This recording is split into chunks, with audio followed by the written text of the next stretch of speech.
Hello and welcome back to Talk About Strange. I got some more great stories sent in by Rhonda. I'm going to share with you here. We got a few more of them and probably several more after that. The stories just keep coming in. So sit tight and enjoy, and we'll get right on with this. I don't have a lot of updates because I just did another video and I put my updates on there. So we're just going to get right to this. I do want to say real quick though, if you enjoy these stories and these videos, please don't forget to hit that subscribe button and the notification button so you don't miss an opportunity to see more or hear more of these great stories. Okay, let's get right on with this one. 1999, dying. Okay. In 1999, I decided to come to Vancouver to introduce my children to my mother because I was told I had a brain tumor that I would likely die from. They found it during a CAT scan, then scheduled me for an MRI because it was in a very bad area and I wasn't walking well and I was running blindly into objects and weird things were happening. My daughter was old enough to understand. She was in high school. My son was in junior high. I was going to place them with my mother before I died. I decided one night to go tell God, no matter what happens, once my children are with my mother, I don't want to live anymore because I was going to kill myself. I hope you can forgive me for this. I just didn't see any good coming out of my children watching me die. I went to bed that night, and at 3 o'clock in the morning, I woke up to a woman standing at the end of the bed with a young boy dressed in white, and she was dressed in purple. He had a silver tray in his hand. She looked at me and asked, "Can I take away your pain?" I'd had these headaches for the past 3 days straight. I wanted her to take it away. So I said, "Yes, please." When I woke up in the morning, I started running around looking, but I couldn't figure out what I was looking for. My daughter said, Mom, what are you looking for?" I didn't even look at her, but I realized I was looking for my pain. Because my pain was gone so quickly, I was confused. I got a hold of my doctor on the phone and said my pain is gone and explained what happened in my dream. He said a lot of people in your position slip into denial.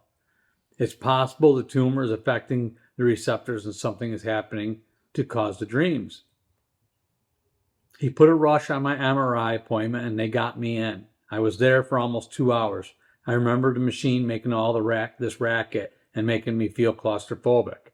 Eventually I hollered, "Let me out of here, let me out." They released me and I went home. The next day the doctor called me and asked me to come in for my results. I'm like, "Really? You can't just tell me this over the phone?" He said, "No, you have to come in." So I did. He said, "Do you want the bad news or the good news first?" I said, "Well, the good news, I guess." He said, "Well, we couldn't find the brain tumor. It's gone.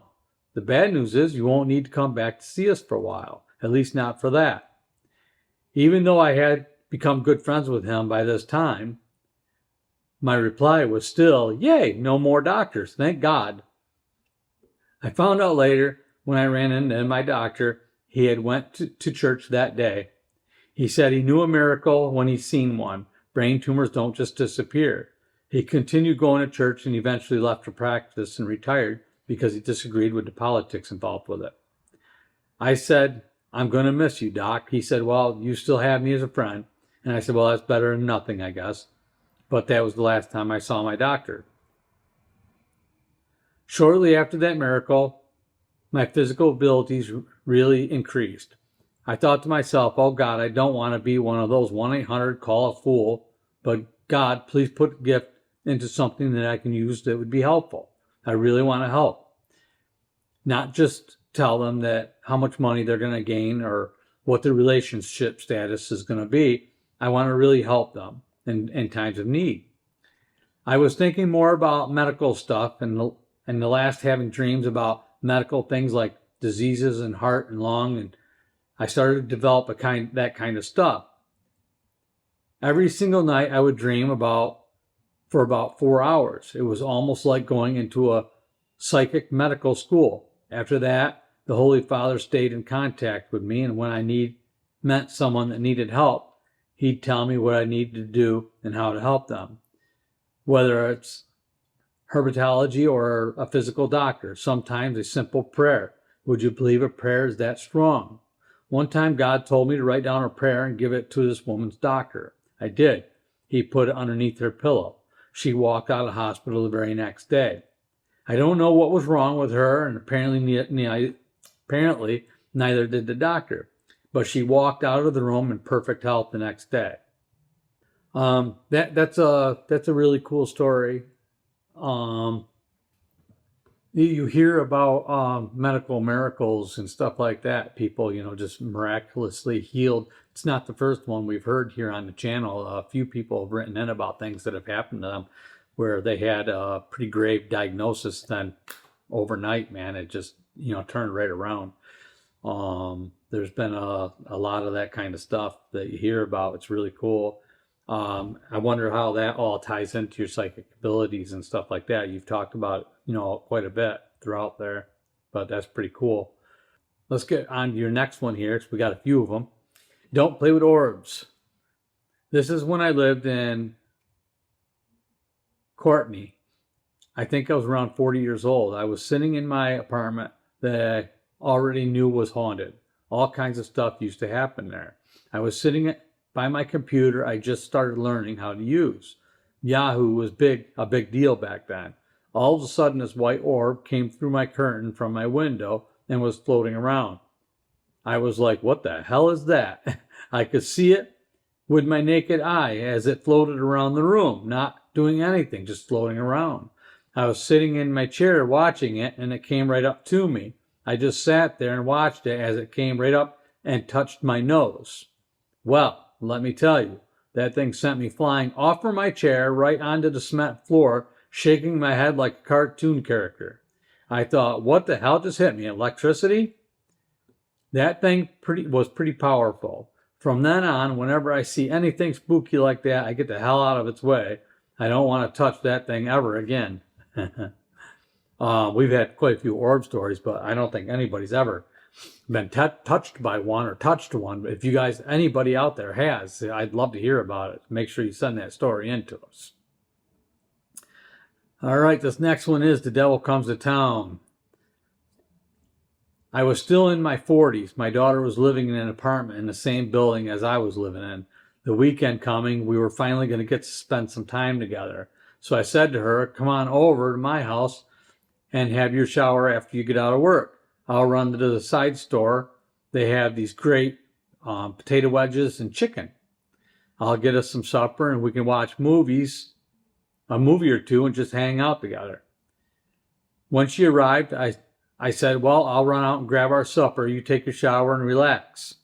So I left and was walking, and across the first street, I see this truck slow down with two guys in it calling out to me. Hey, y'all, chickadee, chickadee, chickadee, chicky, chicky, chicky. Don't do this to me. And carrying on. I thought, geez, I'm kind of old to be getting that kind of attention. So I chuckled to myself and carried on to the next street.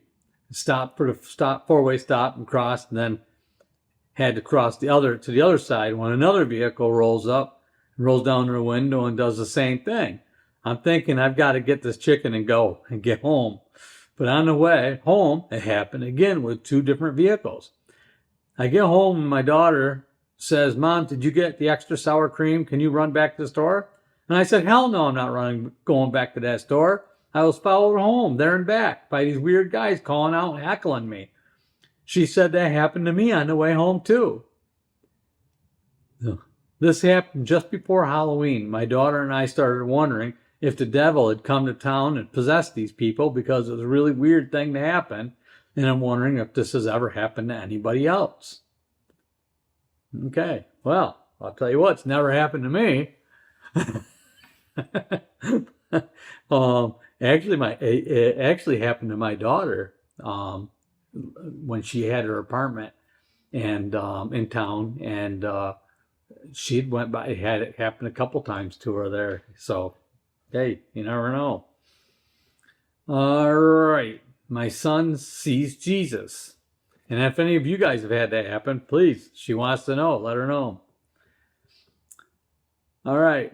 One day my son stopped by after going to the store. We lived close by to each other. He was just looking at me like he'd seen a ghost. I laughed and said, you seem off, because I didn't know what to make of it. He said, I was just driving down the road on the way back from the 7-Eleven when I saw this fellow walking down the road wearing a robe. He looked like he'd stepped out of an old Egypt. He was wearing a belt around his waist and sandals. When he looked up at me, he looked exactly like the pictures of Jesus. I asked, why didn't you stop and talk to the guy? He said, Mom, I was too freaked out, thinking, did I just see Jesus? I thought, well, I would have stopped and confirmed it. Yeah, right?